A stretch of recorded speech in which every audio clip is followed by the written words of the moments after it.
সুপ্রিয় দর্শক, আসসালামু আলাইকুম। নিউজ বাংলা 24-এ আপনাদেরকে স্বাগতম। প্রথমেই জানিয়ে দিচ্ছি সংবাদ শিরোনাম। বিএনপির দুই পক্ষের সংঘর্ষের খবর প্রচারের জেরে যমুনা টিভির সাংবাদিকের উপর হামলা। বিএনপি রাজনৈতিক দল নিষিদ্ধের পক্ষে নয়, মন্তব্য মির্জা ফখরুল। সংবিধান বদলাতে না দিলে দেশে আবারও গণ অভ্যুত্থান ঘটবে, হুমকি সারোয়ার তুষার। সমন্বয়ক পরিচয়ে চাঁদা দাবির অভিযোগে সরকারি কার্যালয়ে তালা ঝোলানোর হুমকি। আওয়ামী লীগের ঝটিকা মিছিল থেকে গ্রেপ্তার 11, জানা গেল পরিচয়। নরসিংদীতে আওয়ামী লীগ বিএনপি সংঘর্ষ ও গোলাগুলি, নিহত 1। এতক্ষণ শুনছিলেন সংবাদ শিরোনাম। পুরো খবর পেতে ভিডিওটি শেষ পর্যন্ত দেখুন। সর্বশেষ খবর পেতে চ্যানেলটি সাবস্ক্রাইব করুন। এবার বিস্তারিত। বিএনপির দুই গ্রুপের সংঘর্ষের সংবাদ প্রচারের জেরে যমুনা টেলিভিশনের নরসিংদীর স্টাফ কোয়ার্ড সুপারিনটেনডেন্ট আইয়ুব খান সরকারের উপর হামলার ঘটনা ঘটেছে। বৃহস্পতিবার 18 সেপ্টেম্বর জেলা সদর হাসপাতালে এ ঘটনা ঘটে। জানা গেছে, বৃহস্পতিবার বেলা 11টার দিকে সংঘর্ষে আহতদের সংবাদ সংগ্রহ করতে নরসিংদীর সদর হাসপাতালে যান আইয়ুব খান। এ সময় তিনি আহতদের পাশাপাশি হাসপাতাল কর্তৃপক্ষ এবং পুলিশের বক্তব্য নেন। সংবাদ সংগ্রহের এক পর্যায়ে আলোকবালী ইউনিয়ন বিএনপির বহিষ্কৃত সদস্য সচিব আব্দুল কাইয়ুমের অনুসারীরা তার উপর অতর্কিত হামলা চালায়। এতে শরীরের বিভিন্ন স্থানে গুরুতর আঘাত পান তিনি। বর্তমানে সাংবাদিক আইয়ুব খান সরকার হাসপাতালে চিকিৎসাধীন রয়েছেন। প্রসঙ্গত, বৃহস্পতিবার নরসিংদী সদর উপজেলায় বিএনপি দুই গ্রুপের সংঘর্ষে ইদন মিয়া নামে একজন নিহত হন। এছাড়াও সংঘর্ষে আরও 5 জন আহত হয়েছেন। স্থানীয়রা জানান, আধিপত্য বিস্তারকে কেন্দ্র করে আলোকবালী ইউনিয়ন বিএনপির আহ্বায়ক শাহ আলম চৌধুরী এবং বহিষ্কৃত সদস্য সচিব আব্দুল কাইয়ুম মিয়ার গ্রুপের মধ্যে দ্বন্দ্ব চলছিল।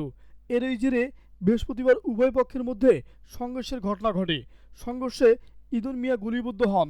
পরে হাসপাতালে নেয়ার পথেই তিনি মারা যান। এ নিয়ে এলাকায় চরম উত্তেজনা বিরাজ করছে। আমরা রাজনৈতিক দল নিষিদ্ধ করার ব্যাপারে একমত নই বলে মন্তব্য করেছেন বিএনপির মহাসচিব মির্জা ফখরুল ইসলাম আলমগীর। সম্প্রতি একটি সংবাদ মাধ্যমকে দেওয়া এক সাক্ষাৎকারে আওয়ামী লীগ ও জাপা নিষিদ্ধ প্রসঙ্গে করা এক প্রশ্নের জবাবে এ মন্তব্য করেন তিনি।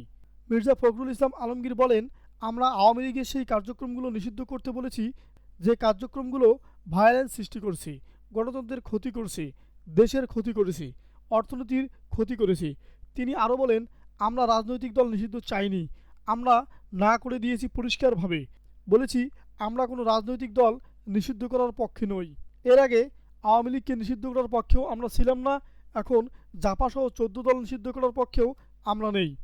আমরা বিএনপির পক্ষ থেকে এটি স্পষ্ট করে বলে দিয়েছি। জাতীয় নাগরিক পার্টির এনসিপির যুগ্ম আহ্বায়ক সারোয়ার তুষার বলেছেন, এই 72-এর সংবিধান আপনারা যদি টিকিয়ে রাখেন, এই সংস্কারকে আবারও সাংবিধানিক ধারাবাহিকতার ভিতরে ঢুকাতে চান, তাহলে আবারও বাংলাদেশে গণ অভ্যুত্থান ঘটবে যদি এই সংবিধান আপনারা বদলাতে না দেন। সম্প্রতি এক আলোচনা অনুষ্ঠানে এসে তিনি এসব কথা বলেন। সারোয়ার তুষার বলেন, এই সংবিধানের ভিতরেই গণ অভ্যুত্থান ঘটার সব শর্ত রয়েছে। এই সংবিধানেই এক ব্যক্তিকে প্রেসিডেন্সিয়াল সিস্টেম থেকে প্রধানমন্ত্রী শাসিত সিস্টেমে প্রধানমন্ত্রীর হাতে সব ক্ষমতা দিয়ে দিয়েছেন। তুষার আরও বলেন, প্রধানমন্ত্রীর মধ্য দিয়ে একটি সংসদীয় স্বৈরতন্ত্র এখানে কায়েম হয়েছে। এখানে কোনো গণতন্ত্র কায়েম হয়নি। আমরা একটা গণতান্ত্রিক সংবিধান চাই। সাতক্ষীরার দেবহাটা উপজেলা খাদ্য নিয়ন্ত্রকের কার্যালয়ে সমন্বয়ক পরিচয়ে চাঁদার দাবিকে কেন্দ্র করে উত্তেজনার সৃষ্টি হয়। বুধবার 17 সেপ্টেম্বর কয়েকজন যুবক নিজেদের সমন্বয়ক পরিচয় দিয়ে কার্যালয়ে হাজির হয়ে কর্মকর্তার কাছে 20,000 টাকা দাবি করেন। টাকা না পেলে অফিসে তালা ঝুলিয়ে দেওয়ার হুমকি দেন তারা। ঘটনাটি এলাকায় ছড়িয়ে পড়লে খাদ্যবন্ধ ডিলার ও সাধারণ মানুষ কার্যালয়ে জড়ো হন। এ সময় উত্তেজিত জনতা ধাওয়া দিলে সমন্বয়ক পরিচয় দানকারীরা সেখান থেকে পালিয়ে যান। অভিযুক্তরা হলেন বৈষম্য বিরোধী ছাত্র আন্দোলন সাতক্ষীরার সাবেক যুগ্ম সদস্য সচিব নাজমুল হোসেন রনি, সদস্য আরিফ, আবু হাসান, বৈষম্য বিরোধী ছাত্র আন্দোলনের দেবহাটার বহিষ্কৃত আহ্বায়ক মোজাহিদুল ইসলাম, সাবেক যুগ্ম আহ্বায়ক মীর আরিফ, ইমরান হোসেন ও নাহিদ ইসলাম। খাদ্য নিয়ন্ত্রকের কার্যালয়ের অফিস সহকারী নুরুল ইসলাম জানান, কয়েকজন যুবক এসে অফিসার কখন আসবে জানতে চান। আমি বলি তিনি আসতে দেরি করবেন। তখন তারা উত্তেজিত হয়ে অফিসার না এলে তালা ঝুলিয়ে দেবেন বলে হুমকি দেন। কিছুক্ষণ বসে থেকে হঠাৎ বের হয়ে যান। স্থানীয় খাদ্যবান্ধব কর্মসূচির একাধিক ডিলার বলেন, আমরা শুনেছি কয়েকদিন ধরে কিছু যুবক সমন্বয় পরিচয়ে অফিসে এসে ঝামেলা করছে। আজ তারা তালা দিতে আসার খবর পেয়ে আমরা ছুটে যাই, তবে ততক্ষণে তারা পালিয়ে যায়। এদিকে বৈষম্য বিরোধী ছাত্র আন্দোলন সাতক্ষীরের সাবেক যুগ্ম সদস্য সচিব নাজমুল হোসেন রনি বলেন, আমার মামাতো ভাইয়ের দুঃসম্পর্কের এক ভাই ডিলারশিপ পেতে উপজেলা ফুড অফিসারকে 15,000 টাকা ঘুষ দেন।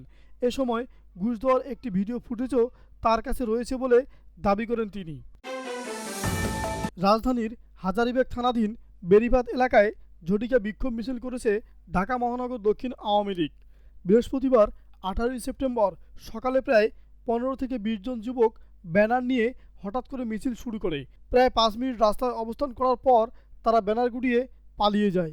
এরপর পুলিশ আসে এবং 11 জনকে ধরে নিয়ে যায়। গ্রেপ্তারকৃতরা হলেন জিয়াদ হোসেন, দীপু খা, ইরান হোসেন, হৃদয় হোসেন, মোস্তাফিজুর রহমান, সাব্বির রহমান, বিল্লাল হোসেন, মিলন মৃধা, নূর ইসলাম, আমির হোসেন ও বাদশা মিয়া। ঘটনার পরপরই থানা পুলিশ ঘটনাস্থলে পৌঁছায় অভিযান চালায়।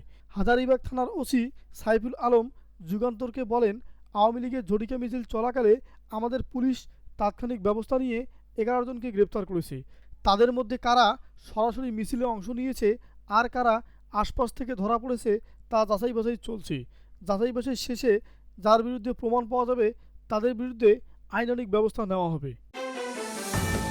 এলাকার আধিপত্য বিস্তার কেন্দ্র করে নরসিংদীর দুর্গম চরাঞ্চল আলোকবালিতে কার্যক্রম নিষিদ্ধ আওয়ামী লীগ ও বিএনপি সমর্থকদের মধ্যে সংঘর্ষ হয়েছে। এতে গুলিবিদ্ধ হয়ে ইদন মিয়া নামে একজন নিহত হয়েছে। এছাড়াও আরও 5 জন গুলিবিদ্ধ সহ আহত হয়েছেন কমপক্ষে 25 জন। এদের মধ্যে 3 জনকে মুমূর্ষু অবস্থায় ঢাকা মেডিকেল কলেজ হাসপাতালে পাঠানো হয়েছে। পুলিশ ও নিহতদের স্বজনরা জানান, এলাকায় আধিপত্য বিস্তার নিয়ে আলোকবালি ইউনিয়ন আওয়ামী লীগের সভাপতি আসাদ আলীর সঙ্গে ইউনিয়ন বিএনপির যুগ্ম আহ্বায়ক নোয়াব আলীর সঙ্গে দ্বন্দ্ব চলে আসছিল।